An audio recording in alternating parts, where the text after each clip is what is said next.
everyone to Simply Trade, a news roundup. I'm your host, Anik, and I'm here for another episode post-Liberation Day. I have two trade experts here with me. One of them has been on the podcast a million times, I think. I call her the Taylor Swift of trade.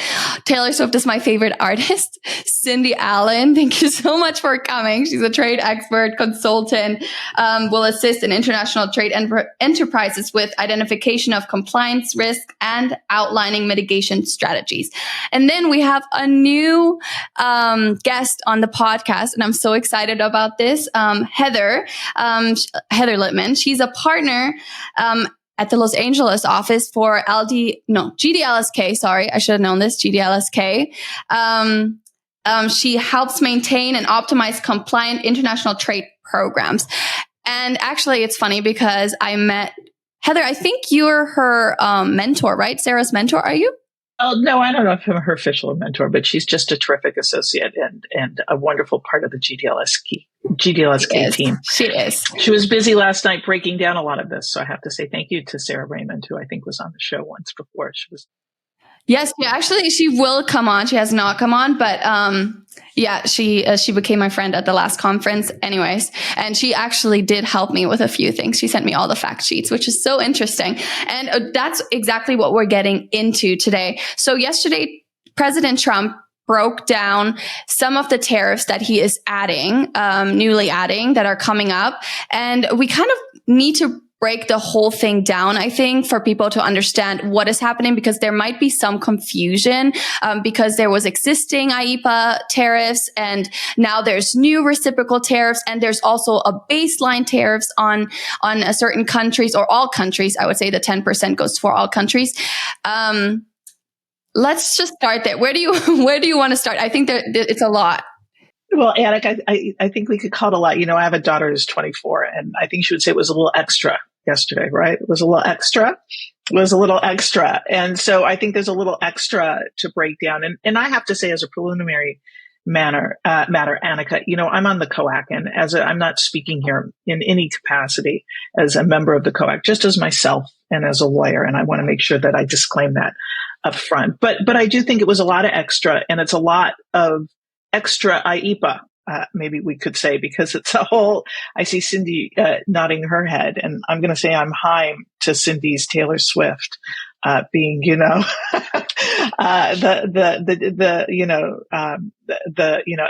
LA girl, who's the opening act here for Cindy. But I'll only say that, and a good friend. But, That's hilarious.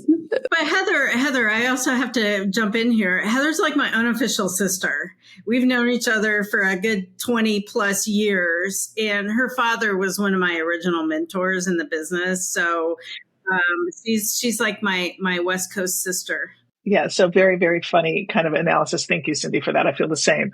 So, you know, when we're looking at this, and you know, Cindy's probably better on this format than me, has done it before. But I think what we're looking at here were new IEEPA tariffs, the reciprocal tariffs, which were also initiated under IEEPA. So I think for this purpose, you know, and when Cindy and I were talking about this in preparation for coming on the show, we were saying, you know, the original IEEPA, let's call IEEPA, and then let's call this RT, or reciprocal tariffs, to kind of make a distinction between the two, because they are going to come together and they're going to add together. They're going to stack on top of each other.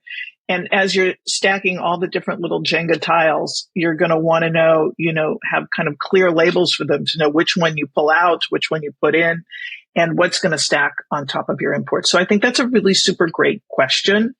And I think that that it sets out kind of, it lays, it sets the table for some of the difficult issues that we have to approach, and all importers have to approach, or all people in the trade environment right now need to approach as they're looking at all this extra that came down yesterday, right?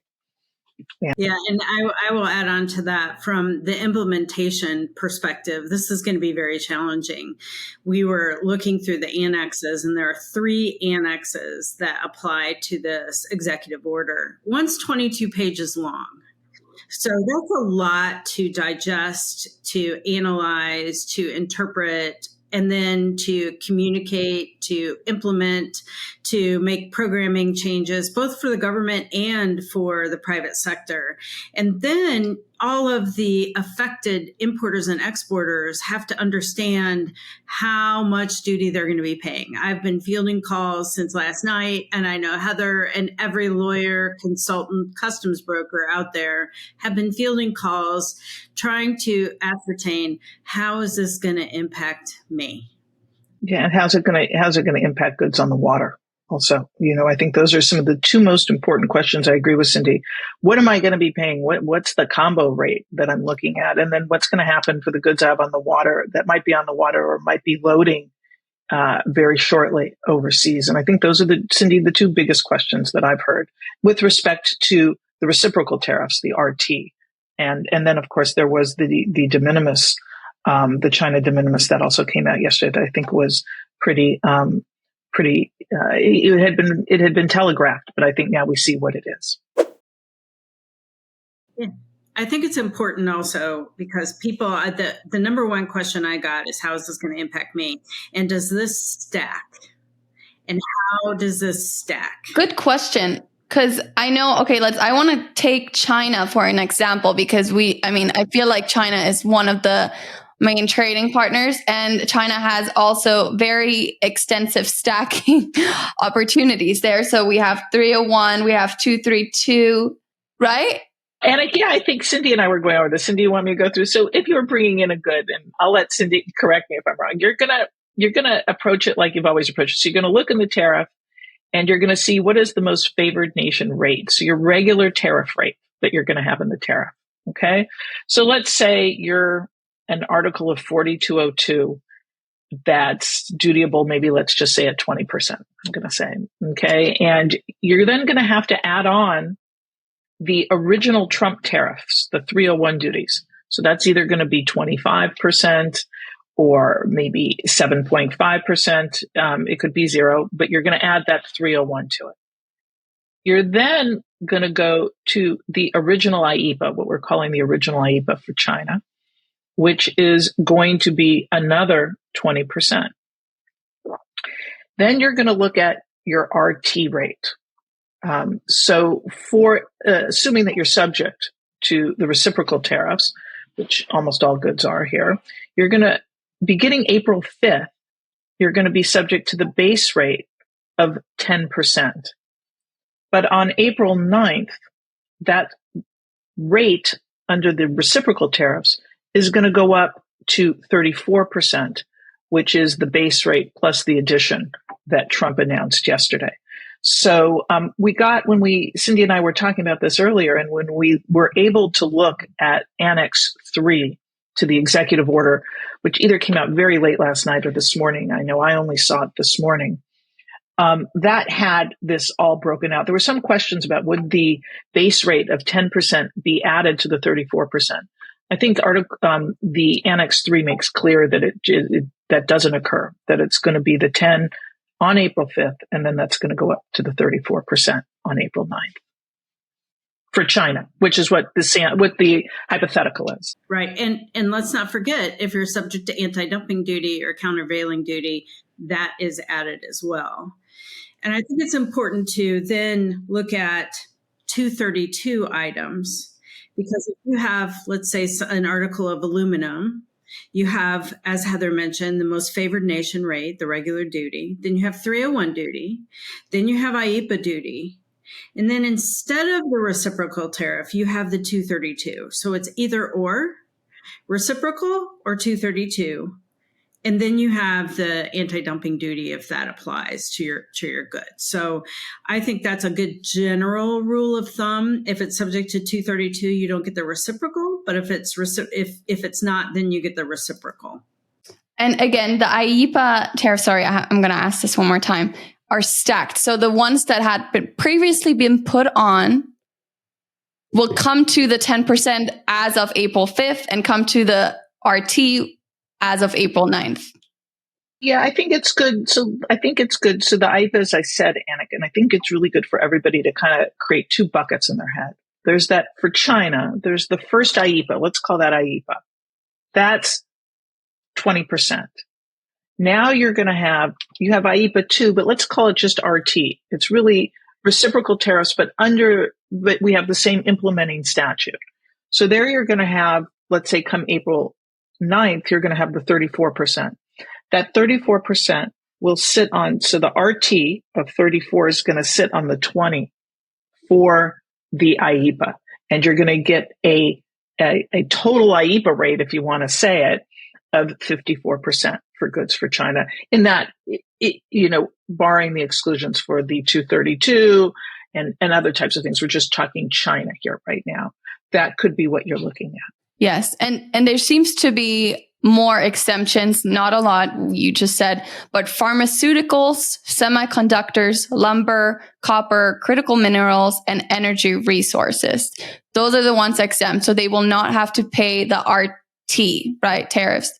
Well done, Anik. Well done with the RT. Well done. I think that's true, but I think that's because there have been announcements that they're looking at imposing 232 actions on those goods and initiating that. And the language of the executive order also references future 232 actions. So what we're seeing here is a mechanism where, as Cindy explained, if you're going to be subject to the 232 duties, you're really not going to be subject to the RT duties, at least as we're currently looking at it. That's what it appears to be. And like I said, we're really waiting. We're very much at the beginning of this, right? And we should all take a breath. We're trying to understand it. And we're at that nascent state where we're going to have to really look at the CSMS messages that come down and other advice. And I would take this time on your podcast to advise people who are listening that the most important thing that they can do right now is to stay educated. And one of the best ways to stay educated is to sign up for the customs service messaging system. And they can just type in CSMS, CBP, and go in and start getting some of those notices that are pushed out by customs itself to talk about how these are going to be really implemented from an operational side. And I know Cindy, having, worked with the government, knows that better than me. And I'd also say, let's be nice to everybody at customs too. This is a lot. It's extra for us and it's extra for them. And I know that they're working really hard also. And so it's just, it's a lot for everybody right now. Cindy, I think knowledge right now is really the most, and staying abreast of things. It is. Stay educated. Know your data. That's another big thing. This is and I've repeated this in almost every venue I've talked in, this is an uncontrollable situation. No one can control it. You are in a chaotic environment. So what can you do when you're in an uncontrolled environment? You focus on what you can control. And what you can control is knowing your supply chain, knowing who you're dealing with, knowing where your goods are coming from, and knowing as much about that product as you can all the way back so that you understand how each individual tariff is going to impact you, especially for goods that move across the border more than once. And they're going to have to pay this multiple times in different iterations of their manufacturing process. As well as we're going to have to stay very educated on other countries' reactions to these tariffs. And if there are additional tariffs imposed by the EU, by some of these other countries that are now having additional duty assessed on them. So we're going to have to take a deep breath and focus on the data that we have, and then determining with each individual action how that applies to me. Yeah, I think country of origin is one of the things that came up a lot in the recent conference that I went to. And it seems to follow its way through in these new changes, right? I do want to note that today, actually, we are recording this on April 3rd. And again, this episode will come up on Monday today when you're listening, and things might have changed. So things change by the minute, things update by the minute. So we cannot control that either. But as of today, April 3rd, a separate 25% global tariff on foreign made automobiles is effective. So, and that's on all countries, right? Okay. So, right. Does that Again, I'm just gonna throw out the question. This won't go on top of any of the RT, right? No, that's a 232 action, as we talked about. So when we're talking about, automobile tariffs, and we're talking about additional duties that are going to be imposed pursuant to 232, those are not going to stack with, at least as we're looking at it now, those are not going to stack with the reciprocal tariffs, the RTs that were announced yesterday. However, they will stack with the original IEPA, which is, again, why we're giving it two different names right now, because it's a little bit, you got to say IEPA 1, IEPA 2 is confusing. So we're going to stick with it that way. Mm-hmm. No, I really do. So RT and IEPA, that makes things a little bit easier. I mean, for me, I hope for the listener as well. I'm going to thank my partner, Eric Smithweiss, for coming up with that, because that's how he explained it to me. So that's how we're going to do it. Okay, when we were working together on it. I also think we have to look at the Canada and Mexico. Canada and Mexico are status quo. They are status quo. So for non-U.S. MCA qualifying goods, it's 25%. So they do not get the reciprocal tariffs right now, unless it's withdrawn. And then if it is withdrawn, then the Annex 3 lists it at 12% reciprocal tariff. So we'll see if it's withdrawn. For USMCA goods, the USMCA, that's still duty-free. And for those who have U.S. portions, specifically for the automobiles, that's important. That is status quo. So Canada, Mexico, status quo right now, as of April 3rd. Right. And I would say what Cindy's talking about is, so the goods that are coming from Canada and Mexico remain subject to the original IEPA order. And only if that's withdrawn will then the RT order go into effect with respect to those.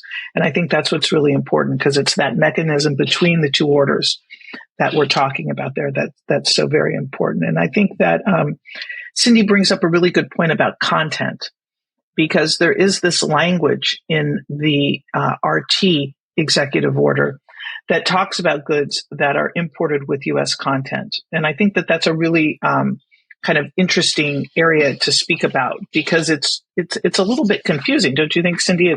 It's new, and it's not confusing, but I think it's something that we're going to look for additional clarification on. The language talks about goods that are coming in that have U.S. content, and a reduction or a non-application of the RT duties to the U.S. content of those goods. But in order to qualify for that, you have to show that an original 20% content of that, you have to meet an initial threshold of 20% U.S. content to even trigger that potential for a non-application of the RT duties. Cindy, you're nodding. I'm looking at you there. I just wanted to break that down a little bit. When we're looking at the automobile tariffs from Canada or Mexico, one of the challenges with the IEPA, the original IEPA, is that calculation for USMCA is different than the calculation for IEPA. So those importers have to do two calculations, one for the original USMCA qualification and another for IEPA purposes. When we're talking about 9802, the same applies. 9802 allows duty-free entry for portions of goods that are made with U.S. content. So if you have U.S. content, let's say 10%, right now under regular duty, under 301 duty, under original IEPA duty, you don't have to pay duty on that 10%. So on all of the original duties on the 301, on the original IEPA, you cannot pay duty for that U.S. portion. What the reciprocal tariff duty says is that has to be 20%. So the question as a baseline before you get for the reciprocal tariff. So I'm going to have to do two calculations, one for normal 9802 application, and then another for 9802 for this reciprocal tariff. So I'm going to have to do two calculations. And I think there needs to be some clarification on that, because the annexes don't call out that 20%, but the language of the executive order does. So I think that's one area we'll be looking for some additional clarification. Do we have to do two separate calculations, one for normal duty, 301 duty, original IEPA, and a different one for reciprocal tariffs? Because that's going to be absolutely crazy in trying to implement that and pay the right amount of duty as an importer or as a customs broker. Yeah. And again, I think that's what we've kind of talked about in this whole entirety of the episode so far, is that things are clear, but still unclear in a sense that we don't have all the facts right now, because we're also not in practice yet. No one is doing it just yet because it's not in effect yet, but coming, well, I guess the automobiles right now, but that you know, that's not for the concern of the RT tariffs. So those are coming April 9th, and then the baseline tariffs April 5th. So that's kind of when this whole craziness will start, right? But how, and again, you said, you know, educate yourself and sign up for the texting system. But what else can people do? Because I know they need an expert to kind of let them know, okay, this is where you're at, where your company is at. What if you don't have someone in-house? Because there's small companies who might be dealing with China that don't have a trade expert, and they're going to make mistakes. And then later on, they're subject to paying millions of dollars that they do not even have. I think that's where you call one of us. You call your customs broker, call a consultant, call a lawyer, because we've spent all night reading and rereading and discussing and calling our colleagues saying, I'm reading it this way. Are you reading it that way? Double checking that we both have the same interpretation and ensuring that we're looking at this in the right way. If you are a small to medium sized company, a consultant or a lawyer is going to be your best friend, because we're not just talking about 2.5% duty if I make a mistake. You're talking of upwards, if you're importing a good from China, it's going to be, and you have a high duty rate anyway, you're talking about almost 100% duty.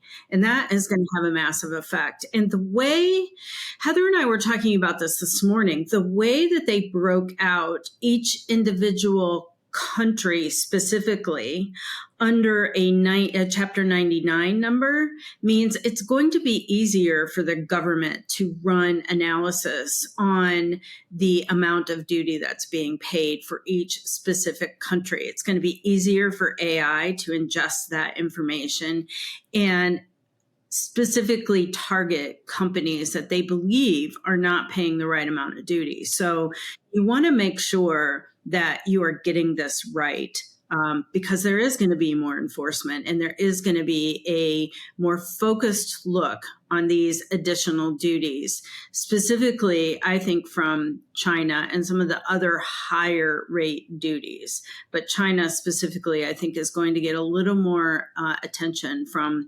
CBP and the auditors and the reviewers than ever before. I agree with Cindy, and I also think you're going to see a lot of scrutiny. That what Cindy's saying is when you look at Annex 3, you see that they developed individual 99 numbers that are going to be reportable for each of the different countries because they each have a different duty rate. And so from a targeting perspective, that segregates things a little bit more distinctly, as Cindy said. But, I also think that certain countries, if you're importing goods from Vietnam, Cambodia, those have high rates. And, there's, people are looking for, the enforcement, the government has come out and been very clear. I think that they're going to enforce this to create an even playing field. The idea behind this is to create an even playing field, for all the businesses. And so I think, everybody needs to be looking at this as, not just the tariffs, but you're going into an environment where it's anticipated that the enforcement will be very strong. And so that's just something to be sensitive to. This isn't a time to be playing games. This is a time to really be trying to be compliant and do the best you can, and to reach out if you need to customs or to somebody else to get additional advice as you're working through these things, or with your consultant or your lawyer, reaching out to customs and getting rulings and other administrative interpretations that may be important down the line. Yes. Thank you for that. And I just want to touch on, before we're kind of going to wrap this up, want to touch on the de minimis changes. Oh my God, hard word. I know you guys had some thoughts on that, because that will be eliminated or revoked starting May 2nd, I think, right? For China?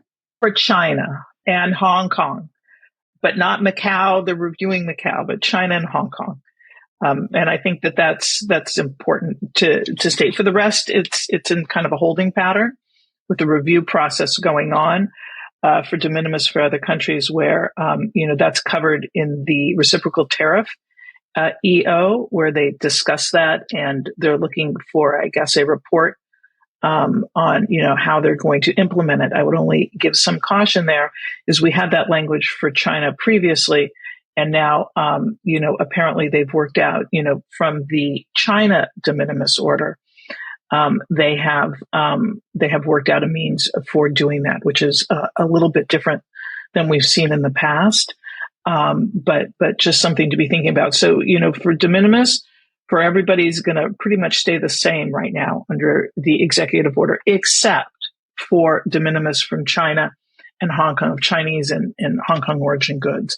And then you move to the second administrative order that we were talking about, which was the one on the de minimis goods, that sets up a very different regime for de minimis shipments coming from China and Hong Kong. I see Cindy wants to talk. I'll kick it to you, Cindy, for that one for a minute.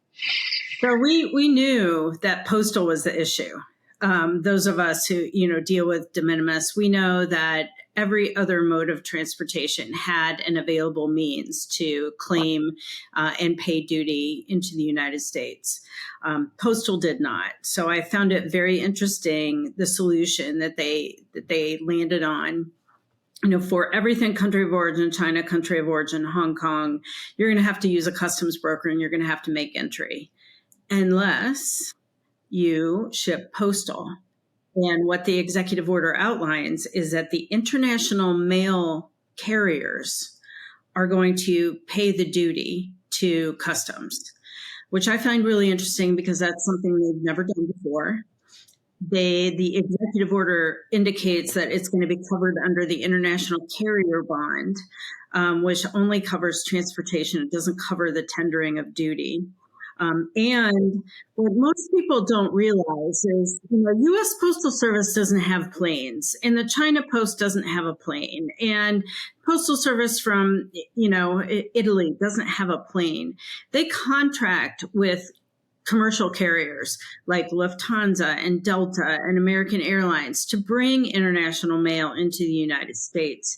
And when that is tendered, it is tendered under the Universal Postal Union, which is a treaty between all of the different countries that outlines how international mail will be handled. Internationally, it is the same. And most times, the international mail is given to a carrier simply with the description of international mail. That's it.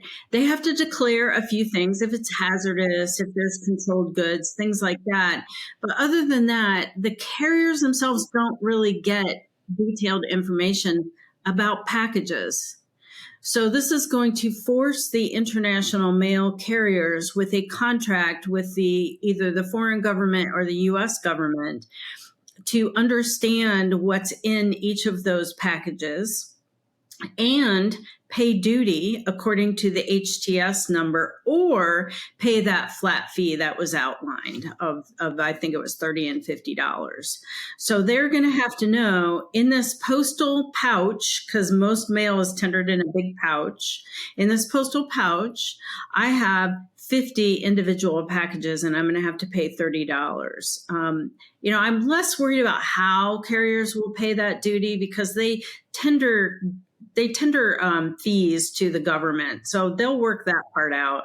But how they know what's in that international mail and how they calculate that duty, and then the bond that covers it, I think is going to be interesting to see how that plays out. And over 75% of all de minimis shipments are from China and Hong Kong.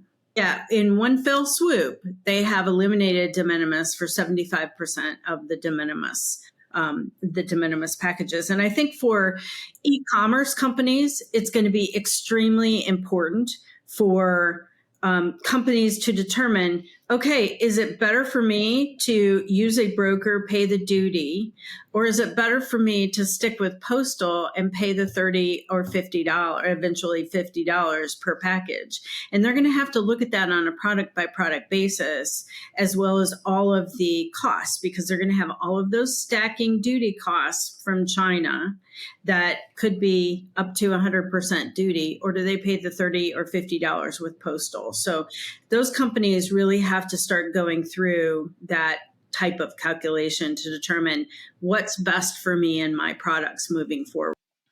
Right. And there's some limitations in the language. Cynthia, I'm sorry, I didn't mean to interrupt you. There's some limitations in the language about the shipment coming from China or Hong Kong for that postal breakout. So I think we really have to look at how that's going to be applied. I think we really need additional clarity on what's going to be required there and how we're going to do it. Now, that doesn't go into effect until May 2nd. So we have about 30 days to work out some of that and to get it a little clearer. There's a lot of terms, I think, in that it's new that we're going to have to get through there. Yeah, it seems like Shein and Temu are going to be the ones, right? Because those are the ones that use the de minimis. I think it applies to everybody. There's a lot of different companies that are subject to a lot of this. So I think it's really going to, I think that de minimis, you have so many different countries that are different companies that are complying with this. I think that it becomes, kind of very broadly impacted. Yeah. Well, it's a lot. You know what? It's like information overload. I think for some of these businesses, they're struggling a bit. I guess that's normal with all the information that was given. But I think within time, things are going to get figured out. And even though businesses I don't want to speak on any business, but I think some businesses might not be able to get through this because it's just they won't be able to pay the tariffs. And that's very unfortunate. And we don't really know what the situation is because also the president has said that if other countries seem to kind of react to these reciprocal tariffs, that it might not happen. So again, we're kind of in a loophole again, even though April 9th seems to be very close to now. And he did say that he's not in a rush to mitigate any of this right now. And, because he said that countries have been, or the U.S. has been treated unfairly for so long and that these tariffs need to happen. That's his stance. So I'm thinking that businesses will have to go through these tariffs now. And the best way to get through them is, again, staying educated, signing up for, we will put that in the comment section or in the, description down below. So they can find out where to sign up, that they can get the messages and just maybe, some more resources that can help them. And again, calling up your lawyer, calling up your broker, calling up a trade expert, which might be hard at this point because they're going to be full with their own customers right now. So hopefully that works out for everyone listening. And I hope that this gave you some navigation to get through this time and maybe hope because, we all in our head, we create like these scenarios that it's so terrible and, how do we get through this? But truly, if you take it step by step, I think you will get through it. And we have to stay positive through this time. There's really no time to be negative because it's here, it's happening. So you have to deal with it, right? And I want to thank you guys so much for coming on. I think the information that was shared was so helpful to everyone listening. And if there's questions out of this, I will lead them to you guys or maybe someone else. I know everyone's busy at this point, but do you have any last comments that you want to share? Keep focused. We don't know what's going to happen. We're really at the precipice of all of this right now. I think the Band-Aid's been ripped off. I think there was a lot of buildup to Liberation Day. And I think now we're actually in the movement portion of it. We're going to figure it out. We're going to see how it works. And we're going to see what happens politically, because I think that the political ramifications are unknown. As you said, there's a great opportunity for potential negotiation that could reduce the duties on different country by country bases. We don't know how that'll be approached by the administration. But also, we're going to have to look at how it's rolled out. How does it come into effect now? Clearly it's a lot. But I think it's going to take, real focus, and working together, all of us together to make it work and to keep trade flowing. Cindy?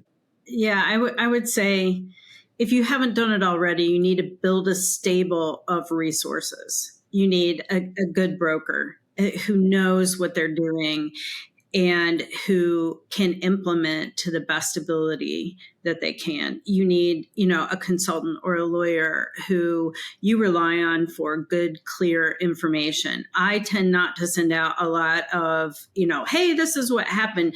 But a lot of the law firms like GDLSK and others do send out information that I think should be reviewed. And then know who within your company, if you are an importer and exporter, who within your company has a decision-making authority, and build your network within the companies, because this is not just a, transportation or supply chain thing anymore. This is a financial impact issue, and you have to know and have clear lines of communication with the financial officers and the people who are making those decisions. That internal team becomes even more important. So build your stable of resources internally and externally so that you can begin to work your way through this and deal with this effectively. I want to add one thing to what Cindy said, as Cindy having been the former Queen of ACE. I think it's more important than ever to know your import history and know what data concerning your imports is currently before customs. It's also going to give you the information that Cindy's referencing when you're going to these other departments within your company to talk about your imports. So if you don't have an ACE account, you should get an ACE account and learn how to use it so that you can see your import history and be able to run analytics on that. I think that's going to be very, very important. See, I just think that's a given. I don't think it's a given. I don't think it's a given. If you don't have an ACE account, please get one. I can't plead with people enough. Every time I sign up a new client, I try to make sure, and most, I would say not enough people are using the tremendous resource that ACE is. And you said a good point, learn how to use it, because it seems like some people don't know how to use it, or they have challenges how to use it. So that's a very good point. Also, talking about staying educated and trained in this whole situation, I do want to make a quick pitch. Sorry, I hate making pitches here, but Cindy Allen is here. So we have a 3-day challenge with Cindy Allen. So you could actually take her course, and it's called the Trade Action Strategies. And honestly, I don't know. It's not really a pitch because it's 3 days. It's fairly priced, and it's gonna give you what you need to probably get through this time. I mean, you still need a lawyer, you still need all the things, that we just talked about. But overall, you need to be trained. Like, if you don't know what your broker is really needing to do for you, how are you gonna know that it's been done right. I mean, just, learning tariffs, supply chains, and basically helping your company strategize. Anyway, sorry, quick pitch, and Cindy Allen is the one teaching it. So that's coming up soon. You'll find that on our website. Again, thank you guys so much. I'm really happy that you guys could come on. I know this is a crazy time, and I'm so glad to have you here. And really, for our listeners, I'm happy for them. And yeah, we'll see where this takes us, because we really have no idea. All we can do is stay positive and work through this. And I'm glad you guys got to talk on this. So thank you so much, and have a great week, everyone, hopefully. Thank you, Annick. Thanks for the opportunity. Thank you. Thank you very much for joining us. Simply Trade is brought to you by the generous contributions of Global Training Center. You can follow the show and GTC on LinkedIn or Twitter and other social networks. Make sure you check out the show notes in the description for a full rundown of today's show with all the important links. Also, make sure that you share this with a friend and subscribe on your favorite streaming platform. We really like hearing from you. If you enjoyed the show, make sure to rate and review wherever you listen to this podcast. If you or someone you know would like to be a guest in the show, or would like to sponsor Simply Trade, or suggest any topic you would like for us to discuss, please contact us via email at simplytrade@globaltrainingcenter.com, or you can DM us on Twitter at simplytradepod. Thank you again for the privilege of your time. Happy trading. Simply Trade is not a law firm or an advisor. The topics and discussions conducted by Simply Trade hosts and guests should not be considered and is not intended to substitute legal advice. You should seek appropriate counsel for your own situations. These conversations and information are directed towards listeners in the United States for informational, educational, and entertainment purposes only, and should not be substituted for legal advice. No listener or viewer of this podcast should act or refrain from acting on the basis of information on this podcast without first seeking legal advice from counsel. Information on this podcast may not be up to date depending on the time of publishing and the time of viewership. The content of this posting is provided as is. No representations are made that the content is error-free. The views expressed in or through this podcast are those of the individual speakers, not those of their respective employers or Global Training Center as a whole. All liability with respect to actions taken or not taken based on the contents of this podcast are hereby expressly disclaimed.